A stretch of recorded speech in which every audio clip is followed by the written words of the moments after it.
मेरठ में पुलिस ने एक भयानक हत्याकांड का खुलासा किया है, जिसमें एक ही परिवार के 5 सदस्यों की बेरहमी से हत्या की गई थी। आपको बता दें कि एसएसपी विपिन ताना ने प्रेस वार्ता में इस मामले की जानकारी देते हुए कई चौंकाने वाले तथ्य साझा किए हैं।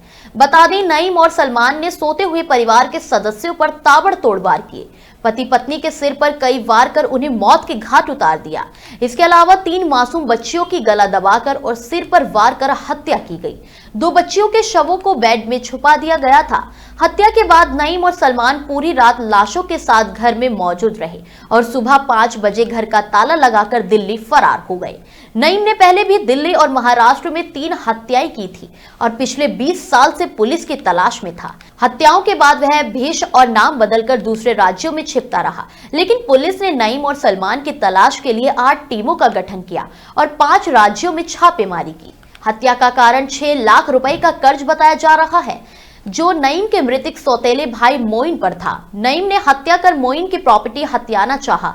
वहीं पुलिस मुठभेड़ में 50,000 रुपए का इनामी नईम ढेर हो गया। गिरफ्तार किए गए सलमान ने पुलिस की पूछताछ में पूरी कहानी कबूल की। यह वारदात 9 जनवरी को लिसाड़ी गेट के सुहेल गार्डन में हुई थी। यह घटना न केवल मेरठ बल्कि पूरे देश में कानून व्यवस्था और सुरक्षा के मुद्दों को लेकर चिंता का विषय बन गई है। वहीं पुलिस ने इस मामले में तेजी से कार्रवाई करते हुए हत्यारों को पकड़ने का प्रयास किया है। 9 जनवरी को थाना लिसाड़ी गेट में एक घर से 5 शव मिले थे, जिस पर कि पुलिस ने मौके पर पहुंचकर देखा कि पति पत्नी और 3 बच्चे हैं उनके, जिनकी सर पे चोट मार के और एक बच्चे की गला दबा के हत्या की गई थी। इसमें मुकदमा दर्ज किया गया था। 3 नामजद अभियुक्त थे और उसमें अलावा विवेचना के दौरान एक और अभियुक्त प्रकाश में आया। 2 अभियुक्तों पर 50,000 के इनाम किए गए थे। इसमें इलेक्ट्रॉनिक सर्विलेंस के साथ ही जो सीडीआर एनालिसिस है और सीसीटीवी कैमरा है और जो इनके पारिवारिक जन हैं उनसे पूछताछ के आधार पर जो बातें सामने आई, उसमें नाम में वृद्धि की गई थी। आज सुबह थाना लिसाड़ी गेट में ये मुखबिर के जरिए सूचना प्राप्त हुई इंस्पेक्टर लिसाड़ी गेट को कि जो मुख्य अभियुक्त है नईम, वो पुनः वहां पर किसी घटना को कारित करने के उद्देश्य से आ रहा है, जिस पर कि पुलिस पार्टी ने वहां पर घेराबंदी की और इसमें आपसी फायरिंग हुई। पुलिस पर फायरिंग की गई, जिसमें कि इंस्पेक्टर लिसाड़ी गेट के जैकेट में गोली भी लगी है और इसमें जवाबी कार्रवाई में अभियुक्त को गोली लगी नईम को, जिससे कि उसकी अस्पताल ले गए और वहां पर उसकी मौत हो गई। इसके ऊपर 50,000 रुपए का पुरस्कार घोषित था और पूर्व में इसके ऊपर 2 हत्याओं के मुकदमे अभी तक संज्ञान में आए हैं और कुछ अन्य मुकदमे भी चोरी इत्यादि के सामने आए हैं। इसके और आपराधिक इतिहास की जानकारी की जा रही है। अभी तक की जानकारी में ये पता चला है कि ये पहले के मुकदमों में वांछित चल रहा है और कभी जेल नहीं गया। ये कई शहरों में, अलग अलग शहरों में रहा है। दिल्ली में रहा, कुर्ला में रहा, बॉम्बे में, मुंब्रा में रहा, मालेगांव में रहा और रुड़की में रहा है। और जहां भी ये जाता है अपना नाम और वेश बदल लेता है।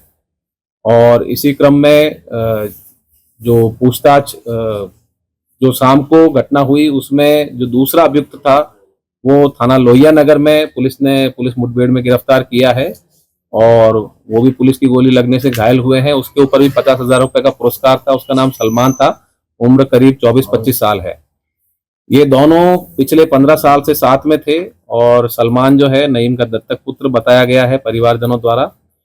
इसमें जो पूछताछ की गई घायल अभियुक्त से, पूछताछ के दौरान उन्होंने स्पष्ट किया कि नईम के द्वारा अपने भाई मोइन को, जो कि मृतक था, उसे 5 से 6 लाख रुपए कुछ वर्ष पूर्व उधार दिए गए थे। कोविड के बाद में जो अभियुक्त नईम है उसका वित्तीय काफी हानि हो गई थी, जिसके चलते वो पैसे की जरूरत में था। पिछले कई दिनों से वो पैसे मांग रहा था और मोइन के द्वारा पैसे उसे नहीं दिए जा रहे थे। कुछ समय पूर्व नईम जब मालेगांव में था, उसकी जानकारी में आया कि मोइन ने रुड़की से खुद को शिफ्ट कर लिया है मेरठ में और यहाँ पर एक मकान भी बनाया गया है और एक प्लॉट भी खरीदा जा रहा है।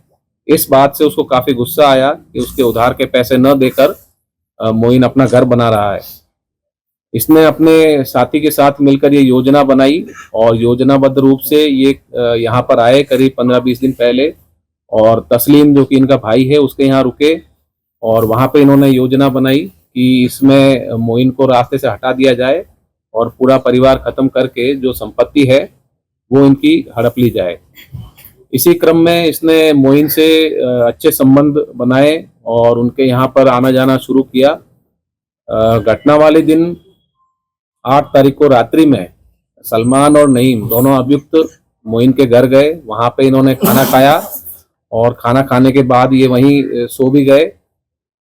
जो मोइन है मृतक, उसके सर पे नईम ने वार किया एक रॉड से, और जो सलमान है उसने महिला पे वार किया और इसमें कई प्रहार किए गए थे, जिनसे कि उनके सर की खोपड़ी जो है वो चकनाचूर हो गई और वो वहीं बेहोश हो गए। 2 बच्चे जो थे उनको भी इन्होंने सर पे वार करके हत्या की और एक 8 साल की बच्ची थी, उनका गला दबा के हत्या की गई थी। इसके बाद इन्होंने शव को शत विक्षिप्त करने के इरादे से बेड खोलकर बेड में 4 शव छुपा दिए और एक शव को चादर में लपेट के रख दिया और ये सुबह होने का इंतजार किए कि यदि उनमें से कोई जीवित बचा या कोई जीवन की संभावना नजर आई तो उस पर दोबारा से प्रहार किया जाए। सुबह 5 बजे के बाद इन्होंने वो कमरा छोड़ दिया और वहां से ये अपना सामान लेकर फिर आगे फरार हो गए। अभी जो जानकारी में पूछताछ में पता चला है, इनके द्वारा राजस्थान, गुजरात और महाराष्ट्र में फरारी काटी गई थी और बाद में पुनः नईम के कहने पर ये वापस आए यहाँ पर और इनको जो प्रॉपर्टी के कुछ पेपर थे, कुछ पैसे का मामला था और ये कुछ घटना कारित करने के लिए यहाँ पर आए थे। जो घायल अभियुक्त है फिलहाल वो इलाजरत है, इसलिए अभी उनसे पूछताछ की जा रही है। पूछताछ के दौरान कई चीजें सामने आएंगी। जो अभियुक्त नईम है वो एक शातिर किस्म का अपराधी है, जिसने दिल्ली में भी हत्या की, उसके बाद वो वहां से फरार हुआ। उसने महाराष्ट्र में हत्या की, उसके बाद वहां से फरार हुआ, फिर उसने यहाँ मेरठ में ये घटना कारित की। अभी तक कुल करीब 3 घटनाएं हैं हत्या की जो सामने आई हैं। इसके अलावा अन्य छोटे मोटे मुकदमे भी चोरी और 420 के इनके ऊपर हैं और उन सभी की जानकारी की जा रही है। इनके जो एक भाई हैं तस्लीम, उनका भी इसमें योजना बनाने में संलिप्तता सामने आई है और इसमें अन्य लोगों के बारे में अभी जानकारी की जा रही है। जो घायल अभियुक्त है वो इलाज चल रहा है उनका, उनसे और पूछताछ की जाएगी और जो भी साक्ष्य सामने आएंगे उसके आधार पर अग्रिम कार्रवाई की जाएगी।